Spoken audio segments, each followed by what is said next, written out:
did a round of them for a while and then started a Oh. massive amount of shit everywhere. Oh, That Mark, got all the way up to King Rogan, who decided to Mark, criticize don't- me for talking shit about comics and then talk shit about me for an hour. It was really something. Don't think that we haven't been gleefully watching the way you went out with a flamethrower. It was awesome. Yeah. Going down shooting, I guess. Yeah, but then once you were done, then he started firing shots when you no longer had a cannon. It's very funny when they all start talking shit after you've signed off. The day after. The day after was the day where he's like, you know what? I'm actually going to be honest about Mark. Very brave.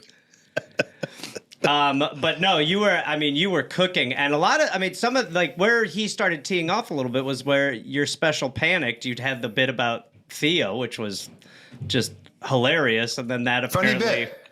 Yeah, great bit. The whole special's great. Everyone should go watch. But what happened to busting balls? It's like what comics have always done. You bust someone's balls. But the funny thing is that Joe, in the middle of his, strangely. Yeah, the funny thing about that was that he did research. It was not off the cuff. Like he took some time to go through the history of me, and look at and some of it, like he said I was sad. He said I was, I think, selfish. He said I was jealous. These are real surprises to a lot of my fans. Yeah, it's tough to hear. Man, Mark finally got a chance to respond, but this wasn't even really a response. Like, Mark, we all understand that you gave up. To stop the podcast is your decision, and nobody feels sorry for you. Nobody's like, oh, well, they responded because you got rid of your cannons. No, you got rid of your podcast, which is the cannons, so it's your fault.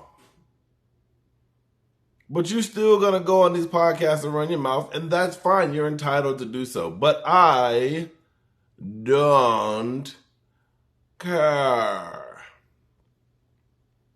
Joe has some valid points. Whether he did research or not, Joe has some valid points. There's multiple comedians that have said things about you, Mark. A ton of comedians that were like, Mark's not a nice guy. And I mean, hey, everybody has a difference of opinion, right? Everybody's interaction with you is going to be different. But once or twice starts to become a pattern. 3, 4, 5 comedians saying that you're an ass. You just might be an ass. And like busting balls is like what you do when you're around friends. I've never heard of busting balls with individuals that you don't rock with, that you're not cool with, that you don't have a relationship with. You put it on your special. That wasn't busting balls. That was being an ass. And hey, you're entitled to talk about whatever you want in your special. But I believe that gave you some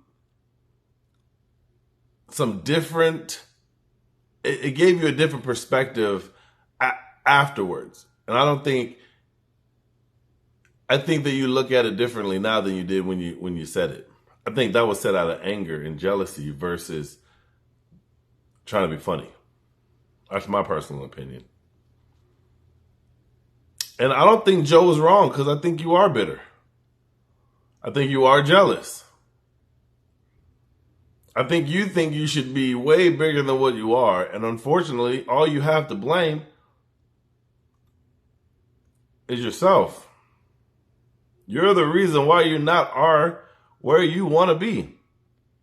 Has nothing to do with anybody else and the cancel culture or the right or the left. None of that matters. Are you funny to a lot of people? Do you have exposure to a large audience? Your audience is dying.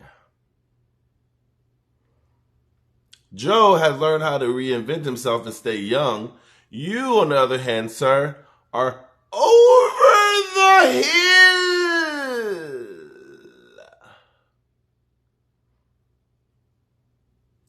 We all are going to get there eventually. You just happen to be there now.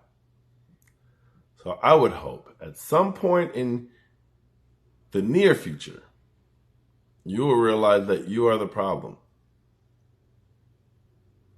But when old people get set in their ways, you can't tell them shit. Y'all tell me what y'all think. Put it in the comments. Y'all think that Marc is out here just fishing, or does he have a point? Y'all tell